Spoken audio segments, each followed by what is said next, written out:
ألم نجعل الأرض مهادا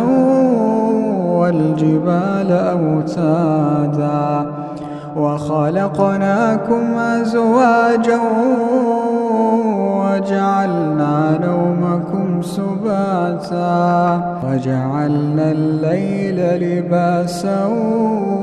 وجعلنا النهار معاشا وبنينا فوقكم سبعا شدادا وجعلنا سراجا وهاجا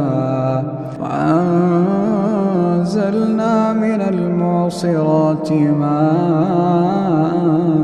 ثجاجا لنخرج به حبا ونباتا وجنات ألفافا